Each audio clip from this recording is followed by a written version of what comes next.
Guguluhin daw yung birthday ni Luis. Para Okay lang daw na sabihin mo. Kaya yung kinasuhan. May kasama daw. Ano daw, sa birthday daw ni Kuya Luis, may NBI na darating. Ayun po, stop po muna natin. So in this video po is pag-uusapan po natin itong isa sa topic na napag-usapan po sa naging live nila Techram. Sa channel ni Techram, sila Tech June, si Tech Poren, tsaka si Ate MJ. Yun nga po, nabanggit nga po doon ni Tech Poren na may plano daw nga pong, or may nasagap silang balita na may plano daw guluhin yung darating na birthday celebration ni Luis this coming August 23.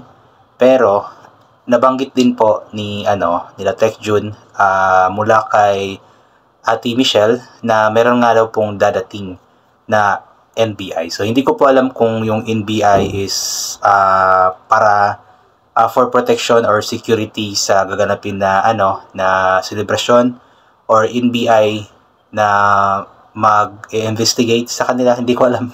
So panoorin po natin para mas malaman po natin. Iya. Kain po. Ano masasabi mo doon? Ano masasabi mo doon? Ayun yung sauce. Kayo mahiya Paano? Feel Paano at nila home. gagawin? Sisirain daw yung araw. Masaya kaya sila doon? Kayo mahiya. Ano nila sisirain yung araw? Baka naman lang yan. Chika-chika lang yan. Huwag po kayong mag-alala. Sasabihin ko na sa barangay ito lahat ng pupunta roon. Aarang ko na sa barangay. Kung meron mo po maganap sa amin, doon na lang sa barangay. Wala po makakapasok doon sa compound. Huwag kayong mag-alala. Ano? Meron ka lechon. So maganda rin po yung plano ni Tech Poren na lahat po na maghahanap sa kanila, or mas maganda nga siguro kung lahat ng pupunta or dadalo sa sa birthday celebration ni Luis, especially yung mga hindi nila kilala, is dumaan muna sa barangay to make sure na na maging maayos nga po at walang gulo na magaganap nga po sa celebration ng birthday ni Luis. Mas maganda kasi yung yung alam mo yung prepared sila sa possible na mangyayari. Pero sana naman wag mangyari yun, kasi matagal pong pinagplanuhan yung birthday celebration na yan, tapos guguluhin lang. So sana wag mangyari, at sana hindi totoo yung haka-haka na meron nga pong manggugulo sa celebration. Boy, paano kung galing sa naka-parachute? Basta lahat po nang papasok, doon na lang sa barangay lahat. Sa barangay lahat. Nag-aalala po yung mga viewers, mga katekram. Huwag po kayong mag-alala. Kung naman yung sisirain nila, ayusin natin. Sabihin ko na sa barangay, may manggugulo sa birthday para mapagandaan. Try nyo. Doon na lang sila. Try nyo para di na kayo makalabas ng barangay. Sakto, may naka-blatter doon eh. Oo, baka yung naka-blatter magpunta. Oo nga po, may naka-blatter doon. Yun po yung yung sabi nila dati na death threat nga po, may babaril sa kanila, so naka-blatter na po yung pangalan doon. So yun, mas maganda nga po yun na i-inform yung barangay about sa celebration, then i-inform din na possible na may manggugulo. Kung meron man, at least prepared po yung barangay. Pero sana ipagpray po natin na hindi nga po mangyari iyon, kasi mahirap po yung ganun yung celebration sana ng birthday, kasiyahan sana, pero gulo yung dadating. At least madampot na agad. Kasi po di matutuloy yung birthday. Pero matuloy ma po yung birthday, maglalagay po ako ng doon barangay. Kung ano man po yung may kailangan sa amin, sa barangay na lang lahat. Pwede ba yung Pwede ba yung ganon pa, manghihimasok ka na?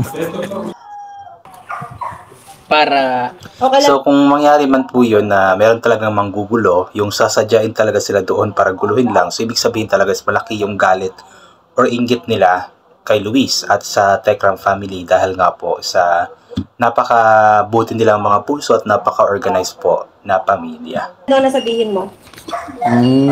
Kaya yung kinasuhan. May kasama daw. Ano daw, sa birthday daw ni Kuya Luis, may NBI na darating. Yan. Yan. So ayun, nadinig nyo mga katekram. May NBI naman na pala. Sa 23, try nyo para ma-meet nyo yung NBI na darating. Yan. Ba't may NBI? Ano ba naman yung mga na yan? Ito po, may MBA na. Yun naman pala. So, yung NBI pala is para sa kumbaga security and protection siguro para sa celebration.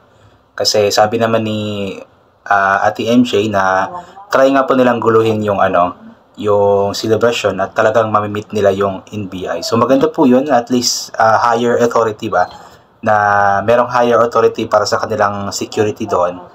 Which is mas maganda yun para kung may gulo man, automatic dampot ba? Ganon. Kaming Naka-ready i-bigay na kami mga kategram. Sa lahat ng mga supporter, baka pwede naman kayo pumunta rito. Tulungan nyo kami sa 23. Ngayon mga kategram, may NBA pa palang darating, may manggugulo. Pwede lang sa akin. Daming darating pala sa 23. Basta ako, barangay lang yun sa akin. Bahala na kayo, sino yung NBA, yung mga NBA. Dalhin nyo na dito yung mga NBA. Darating daw po Baka talaga. may ombudsman pa. Ano po yun, totoo po yun, mga katekram. NBI, ombudsman, PNP. Totoo yun, Kuya po rin. Yung nagbibiro po yung tumawag sa akin. So yun, sinigurado naman ni Ate MJ na totoo talaga yun na may NBI na darating doon. Kaya kung sino man pong planong manggulo doon, ay subukan na lamang nila. Kasi may nakaabang na sa kanila, hindi lang barangay, kundi pati NBI. Sa iWat sa gusto Ako nyo, naman, makakakita kayo ng NBI. ano naman Kuya Poren, yung mga parang mga sinasabi ng mga, alam mo, may gagawin sila, ganyan. Ano lang naman bula lang. Mukha lang may dating, pero bula lang. Wala. Sasabihin nila, meron silang parang ganyan. Big surprise. Baka kayo ma-surprise. Try nyo, para kayo ma-surprise. Dali nga sa barangay na lang. Para di magulo yung birthday. Oo nga po. So, yun nga po, ayan. So, kung totoo man po yung, yung haka-haka na magkakaroon nga po or guguluhin nga po nila yung birthday. So, whatever it is, kung totoo man o hindi, much better yung prepared po sila. So, tama po yung sinasabi ni Tekpore na, yun, i-inform nga po yung barangay ahead of time para at least, kung may ganun mang pangyayari, at least prepared nga po sila, inuulit ko. And also for that, sinasabi ni Ate MJ na NBI. So, kung totoo man is much better para mas dagdag security and protection nga po sa darating na celebration ng ika-17th birthday ng ating Kuya Luis. So, ayan, abangan po natin yan guys sa darating na na August 23, Saturday po yan. So, I'm sure na mag-live naman sila niyan. Kaya, abangan po natin kasi kaabang-abang din po talaga at talagang sobra isang buwan po itong pinaghandaan ng Tekram family, especially nga po ni Ninang Precious. So yun, I think hanggang dito na lamang po muna itong gagawin ko na reaction video. So God bless po sa ating lahat at bye for now po.